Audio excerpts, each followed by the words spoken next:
Hello again, everyone.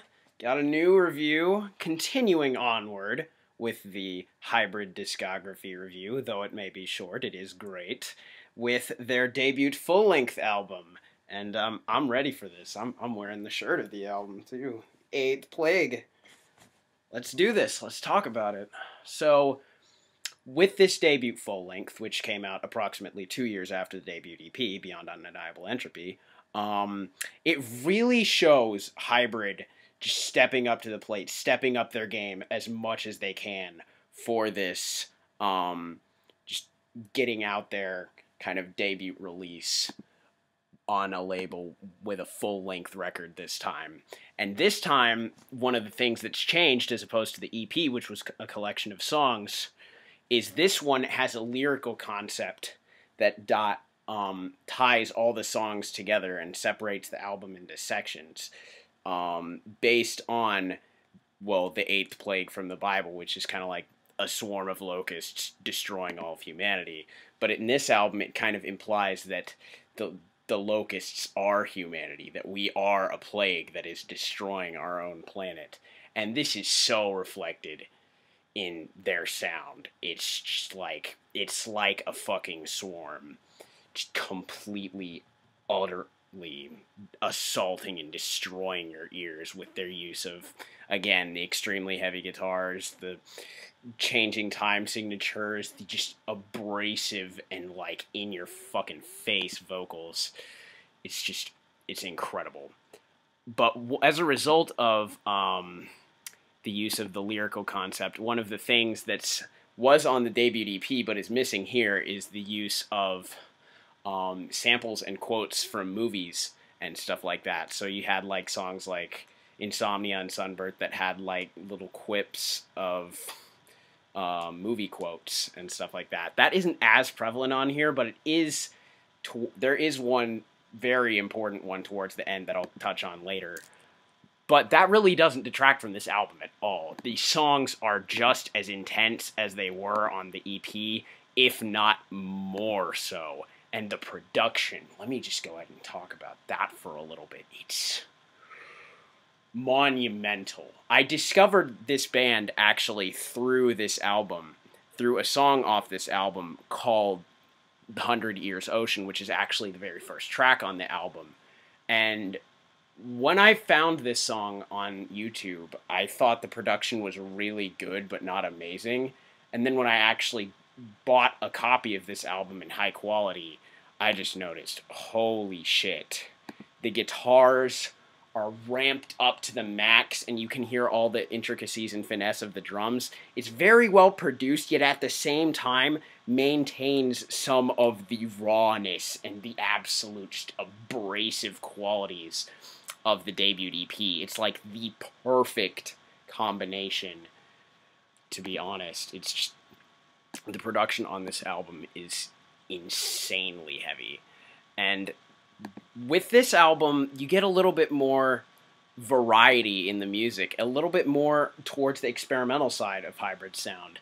You've got, like, I guess I should go ahead and talk about the song 100 Years Ocean. I can't elaborate on every single song on this album because I'd be here all fucking day. There are too many amazing moments on this record. But with 100 Years Ocean, it just, when it starts out with those huge chugging chords, you know you are in for an extreme metal ride. It's just groovy, it's insanely heavy, and it's honestly still, even now, my favorite hybrid song to date. The song that got me into them. But there's a part towards the middle where this slam, there's just this humongous slam and like this super low, I guess, pig squeal, like porno grind growl over it. It's low as fuck. And then that chord rings out at the end and it transitions into a saxophone solo. In 2008. This is before the Faceless did saxophone solos. This is before Isan did saxophone solos. Hybrid put one on their fucking record. And not just one.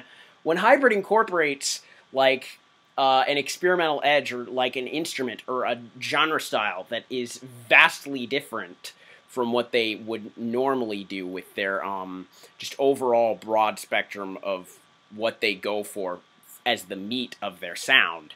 They don't just do it once. They'll like try it one way for one part of the disc and do it again later. There's also a very all over the place kind of saxophone solo on probably my other favorite song from this record, Post-Traumatic Stress Disorder. But the way it transitions in and out of this section is just amazing, and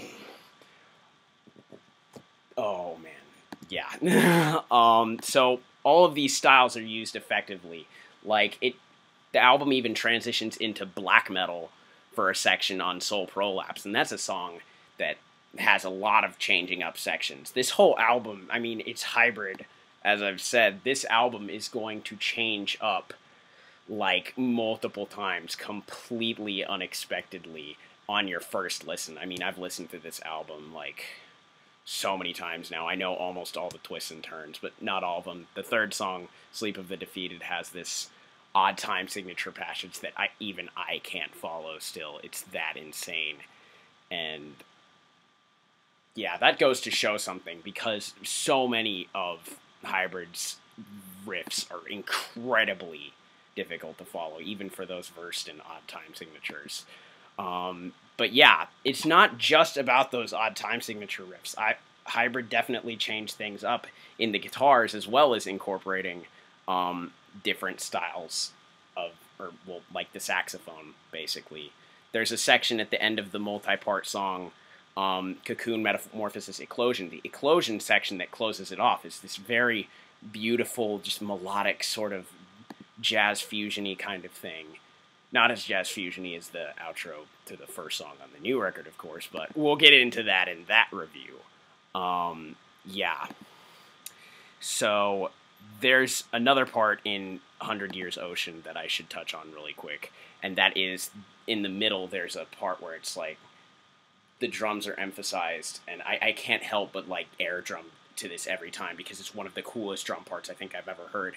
It's like just a roll on the snare with occasional cymbal hits on like every kind of cymbal, so it's like hi-hat, ride, crash.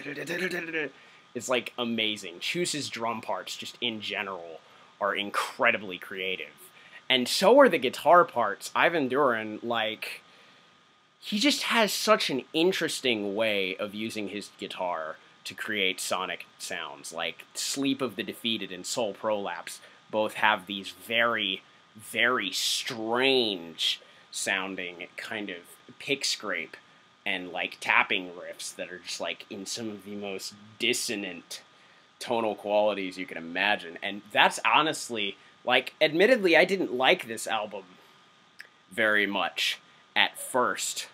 Well, I did like it a lot, because, I mean, I talked about I've always been in love with the song 100 Years Ocean, but overall, as a whole, it really had to grow on me to what I feel about it now, because of stuff like that just on your first listen feels very out of place, but it is very in place, because this whole album and Hybrid's whole sound is just about pure, utter chaos and being all over the place, and that is reflected in every single instrument, including the vocals. Now, what's mostly on this record is your typical, like, or my typical sound of extreme metal vocals, which is sort of like a mid-ranged, very powerful scream, while not sounding like whiny like a lot of metalcore screams do. Now, with this, it's not the only form of vocals on the album, but it's the primary one, and it very well fits the guitar tone and the heaviness for most of the riffs on this album. But for the super heavy sections, like the slams and stuff like that, they actually got a guest vocalist from the band Wormed to do just those super low porno grind vocals, like I was saying, and it's just incredible. So yeah, that pretty much encompasses most of the album, but I suppose I should talk about the final track, because it's unique in comparison to the whole record. This song is 8 songs long. Since I've mentioned the certain individual tracks on this record, I should go ahead and say the track list. 100 Years Ocean, Soul Prolapse, Sleep of the Defeated, Post-Traumatic Stress Disorder, Sunburnt, Cocoon Metamorphosis Eclosion, The Omega Swarm, and Ashes of Babylon. 100 Years Ocean through Omega Swarm is actually a little bit less than 30 minutes, so it's like, with all that chaos and just songs back to back fucking you in the face, it's really like a modern day version of, and some people are going to see this and think that I'm a heretic or whatever, but like of Raining Blood by Slayer. It's just songs back to back that are all about, just for the most part, because they do change up and add different dynamics, but just intensity and fucking you in the face, very much like how that record is structured. But then after that, you get the song Ashes of Babylon, and like the debut EP, this is a doom metal song to close off the album. And it is just as heavy and powerful, if not a little bit more so, than the rest of the record preceding it. It has just these incredibly powerful, drawn-out, huge chords, like huge power chords. The main melody riff of which, at the beginning, sort of the main riff, is actually based around a major chord. So this is Hybrid delving a little bit deep into the melodic side that they're capable of, but at this point haven't really made a full song centered around. Like, you have the sections on this album, like, there's a really gorgeous, like, melodic chordal passage in Sleep of the Defeated, and of course the one that ends off Cocoon Metamorphosis Eclosion with Eclosion. But with this, you've got that as the main riff, and it's just drawn out and just heavy, and you can just absorb yourself into it. And then there's a middle section of this song where it's like, dee, dee, dee, dee, and then there's a pause. And then it comes back in and does that part again, and then there's a pause that's twice as long. And then it does the part again, and then the pause is 3 times as long, and then it goes into the next section, just to really just let it sink in, I guess. It's just a really powerful section. But then the end of this album, the very end, really summarizes what it's all about, in my opinion, because it's just this, ever since that middle part of the song where you have the silence, it's not really silence, there's a little bit of static starting to build up, and that keeps going until the very, very end of the song after the 9-minute mark, because this static noise just keeps getting louder and louder. And there is a movie quote of a guy talking about how the single solitary idea of a human being is finished, and how, well, I can't remember exactly what he says because it's like drowned out in all this noise, but it's basically like how the corporations are like running our world as their own governments, and the common man, the single idea of a human being is finished. And this static noise, to me, represents the human race as the swarm of locusts, as the 8th plague, and it just gets louder and louder in your face with this absolutely brutal truth, pun sort of intended, until it just, the album ends. Boom.